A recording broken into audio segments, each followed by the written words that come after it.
بسم الله الرحمن الرحيم. رب اشرح لي صدري ويسر لي أمري واحلل عقدة من لساني يفقهوا قولي. رب زدني علما رب زدني علما رب زدني علما. اللہ تعالیٰ نے دنیا میں جتنے بھی پیغمبر بھیجے ہیں ان میں سے بہت سے پیغمبروں کو اللہ تعالیٰ نے معجزات سے نوازا ہے۔ معجزے کا ایک مقصد ہوتا ہے، وہ مقصد یہ ہوتا ہے کہ ایسے لوگ جو راہ حق سے بھٹکے ہیں اور ان کے دل میں تڑپ موجود ہے کہ ہمیں صحیح رستہ، صحیح ڈائریکشن مل جائے، اللہ تعالیٰ ان لوگوں کے لیے انبیاء کو معجزے دیا کرتا ہے۔ لیکن جس شخص نے جو راہ حق کا متلاشی ہی نہیں ہے، جس شخص نے کئی معجزے دیکھے ہوں اور وہ حق پہ آنا ہی نہیں چاہتا، تو اس شخص کے لیے مزید معجزے کوئی فائدہ نہیں دیا کرتے۔ اور یہی ہمیں ماضی کی تاریخ سے سمجھ آتی ہے اگر ہم قرآن کریم میں تذکرہ پڑھتے ہیں۔ مثلا آپ نے جناب موسیٰ کا ذکر پڑھا قرآن کریم میں۔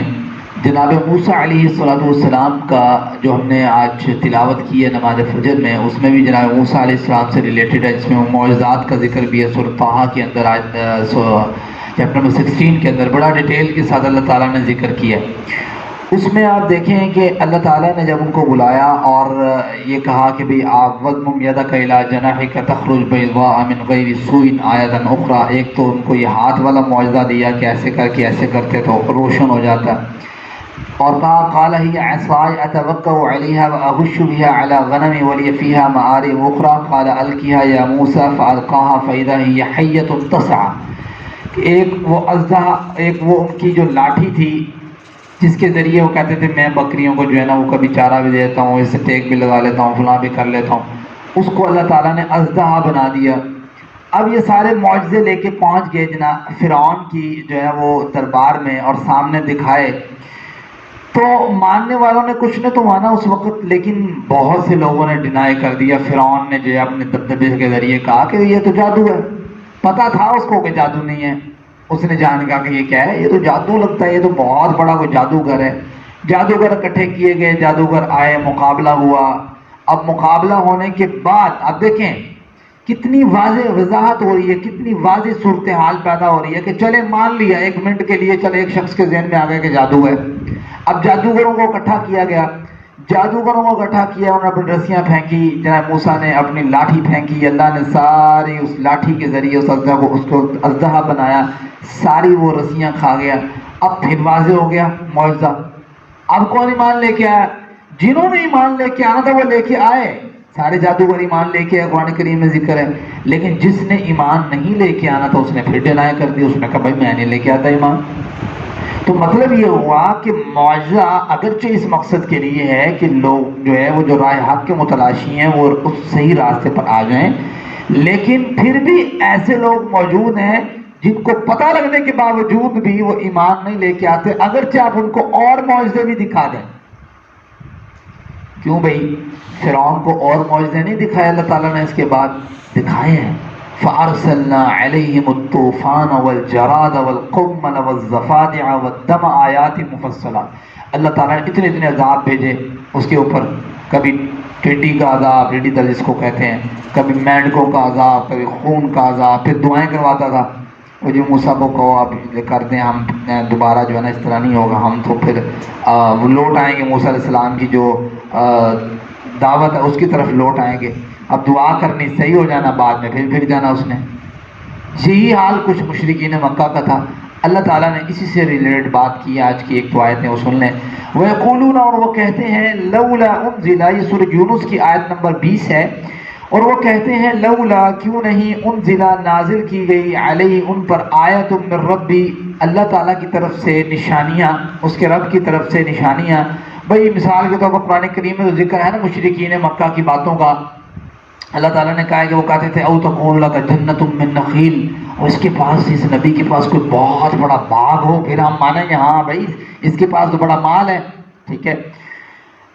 اور کہتے ہیں اُتُسْقِطَ السَّمَاءَ كَمَا زَعَمْتَ عَلَيْنَا كِسَفًا أَوْ تَأْتِيَ بِاللَّهِ وَالْمَلَائِكَةِ قَبِيلًا، ہاں اس کے ساتھ فرشتے ہوں، وہ آ کے جگہ جگہ دروازہ کھٹکائیں گے بھائی یہ نبی ہے، اپنی من مانی کے ساتھ۔ او یکون لک بیت من زخرف او ترقى في السماء، بہت لمبی ڈیٹیل ہے۔ تو گویا وہ مطالبے کرتے تھے کہ یار یہ تو یہاں تو اس کا مکہ میں پہاڑ ہو سونے کا، ہمارے باپ دادا کو یہ زندہ کر کے دکھائے، ہمارا اس طرح کام کر کے دکھائے۔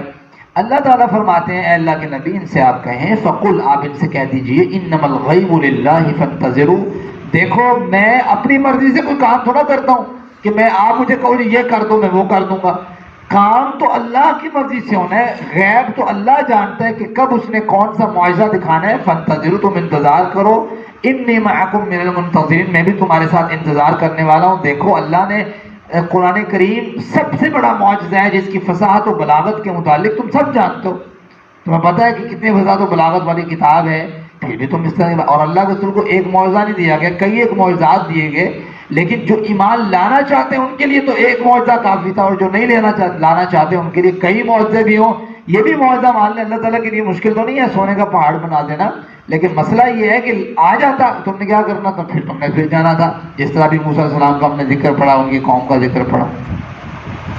دوسری آیت مبارکہ وَإِذَا، اور جب أَذَقْنَا النَّاسَ، اللہ تعالیٰ فرماتے ہیں جب ہم چکھاتے ہیں لوگوں کو رحمتاً رحمت، من بعد ضراء، تکلیف کے بعد، مستہم اذا لہم مکر فی آیاتنا، تو وہ ہماری آیات کے بارے میں مکر کرنے لگتے ہیں، فریب کرنے لگتے ہیں۔ یہ ابھی جب میں نے آپ کی قوم فرعون کا ذکر کیا نا، سیم قوم فرعون نے وہی کام کیا کہ ان پر یہ عذاب آتے رہے، ٹڈی دل کا عذاب، خون کا عذاب۔ اب جب عذاب آتا تو پہنچ جاتے موسیٰ علیہ السلام کے پاس، دعا ہوتی، عذاب ٹلتا، یعنی مشکل کے بعد رحمت آ گئی۔ وَإِذَا أَذَقْنَا النَّاسَ رَحْمَةً مِّن بَعْدِ ضَرَّةٍ إِذَا لَهُم مَّكْرٌ فِي آیَاتِنَا، تو مکر کرتے ہماری آیت کے ساتھ، چالیں چلتے، وہ یہ نہیں وہ ہو گیا جی، بس اب ہم کون سا ایمان لے کے آنا ہے۔ تو یہ صورتحال اسی طریقے سے مشرکین مکہ نے بھی کیا۔ قحط سالی کا دور آیا، اچھا خاصا قحط سالی جو ہے نا وہ مکہ میں آ گئی۔ اب دعائیں کرواتے پھریں کہاں سے، پیغام بھیجنے ہیں مشرک، اور پیغام بھیجنے ان کے پاس نبی۔ اس سے کیا سمجھ آتی ہے آپ کو؟ سمجھ یہ آتی ہے کہ بھائی ان کو پتا تھا کہ نبی ہے، صرف مسئلہ تھا اپنی جاہ و جلالت کا، مسئلہ تھا تکبر کا، مسئلہ تھا اپنے ایریے کا، ٹھیک ہے، تو بہت سی چیزوں کے مسائل تھے، تو یہ مسائل ان کے آڑے آئے ہوئے تھے اور کوئی شے نہیں تھی۔ اللہ تعالیٰ فرماتے ہیں قُلِ اللَّهُ أَسْرَعُ مَكْرًا، یہ چالیں چلتے ہیں، یہ سمجھتے ہیں کہ اللہ تعالیٰ کے پاس طاقت و قوت نہیں ہے، اللہ تعالیٰ تو ان سے بہت زیادہ تیز تدبیر کرنے والا ہے، کہ پھر اللہ تعالیٰ کیا کرتا ہے، پھر ان کے اوپر عذاب نازل کرتا ہے، دنیا میں بھی ایک عذاب کے بعد دوسرا، دوسرے کے بعد تیسرا، تیسرے کے بعد چوتھا، اور آخرت میں بھی۔